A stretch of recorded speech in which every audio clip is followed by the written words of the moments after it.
Right, the KFC Pulse is asking the question, who should win the man of the match? Amla 37%, Tsotsobe 51 is the favourite at the moment.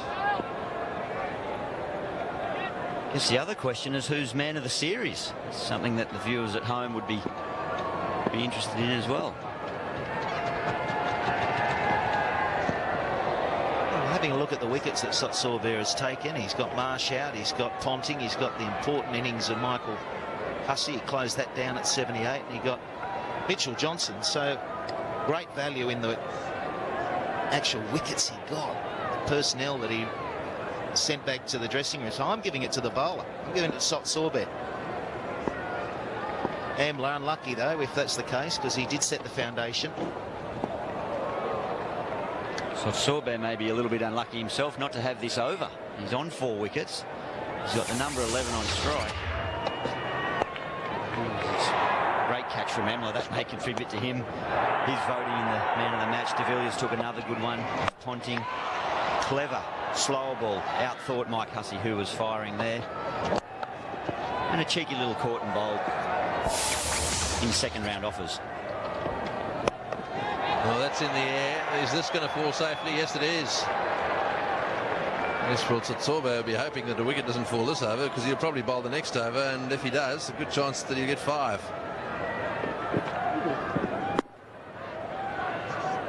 This is Tsotsobe's catch, going back there, taking the catch off Parnell. It was Parnell's first wicket in the big time. Yeah.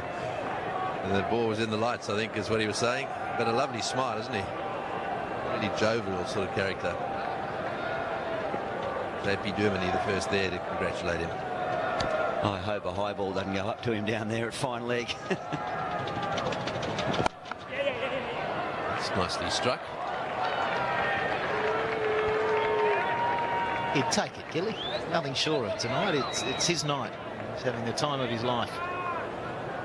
JP Durmani has contributed to most of the wins right through the summer. I don't think he will fare in the man of the series, but he's been outstanding. It's been a pleasure to watch him play here in Australia, and he's got a long, long future. Oh, straight over the top of middle. Yeah, well, they've got to go for everything. 40 to win of 8 deliveries, the last 2 in. It's a formality now. Well, they've all chipped in, haven't they, at some stage? And that's the great teams, the ones that you remember, the ones that win series so convincingly are the teams that where everyone chips in. Dale Steyn sitting this game out. He's made a huge impact in everything he's done this year out in Australia. That's in the air. This is going to be caught. That's it, all over. Caught by the substitute fieldsman, Dale Steyn, down there. So Australia are all out for 249. South Africa win by 39.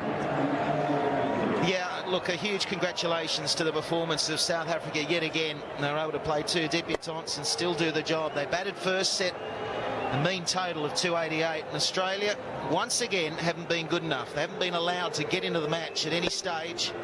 Just when you thought they might have been getting a run chase on track with the partnership of the 2 Hussey brothers, it was a case of the big wicket falling to Tsotsobe. So, as you say, Gilly, they've all put their hands up right through the summer, and they are enjoying success once again. Success indeed.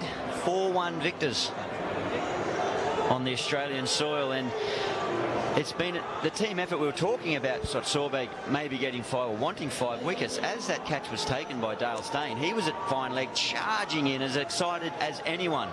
And you can see Johan Boita there leading the team. It's a happy team, it's a proud team, and they are now the #1 ranked team in the world in one-day cricket. Yeah, I was going to say that that's a tremendous achievement. They've knocked the Australians off that #1 perch. So South Africa there. And that's a tremendous effort.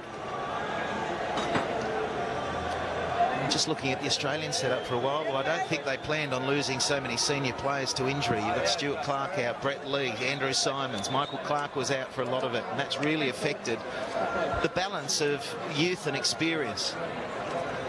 They tried hard, they blooded some youngsters. Sean Marsh got his opportunity, performed nicely. Dave Warner came in, that was a shock selection, but it's been pocket dynamo that enjoyed when he's got going.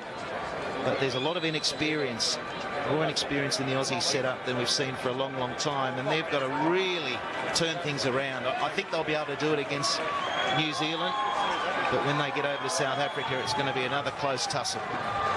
And it certainly is. That man there, Jacques Kallis, a wonderful cricketer for South Africa over the years, didn't play today. But everyone out on the ground, all the players from the Australian team have come out. They've congratulated the South Africans on their performance. Right, well, Mark Nicholas is down on the ground and he's got Brad Haddin with him. Thanks, Greggy. Bad luck. You gave that your best shot. Yeah, we did. I think tonight's trend was the same as the trend through the Test series and the one-day series. South Africa just won all the big moments, and they batted outstanding today. So maybe we just fell too far short. Few too many wickets lost early. You sort of found your better form this evening, though you haven't found the form in the one-day series that you had during the Test match summer. Yeah, I think probably tried a bit too much in the previous 2 one-days. Probably just need to relax a bit more and get into the game. Probably tried to go a little bit too hard, too early. But I've learned from that now. A bit of luck I can turn that around against New Zealand. One of the big things about this series has been this batting power play. It seems to have confused some and done a good job for others. You'd quite like to be on the end of the chance to have a hit yourself in a batting power play, wouldn't you? Yeah, it's good. I think a little bit can be made too much of these power plays. Teams are still scoring 280, 300 without the power play, so it's good for the crowd to watch. Another dimension in the one-day cricket, but I think too much can be made of them sometimes. All right, now you've got an interesting time ahead of you because you've only got 48 hours or less, 36, before you play the Kiwis. A 5-match series plus a 20-20. There's a fair bit for the Aussies to do.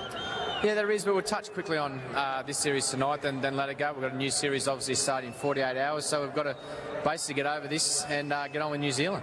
All right, well, good luck with that. Thanks for giving us your time. Sorry it didn't work for you tonight. Thanks, Mark. All right. Brad Haddin. Listen, we're going to take a very short break. When we come back, we'll have Mark Taylor ready with the presentation ceremony.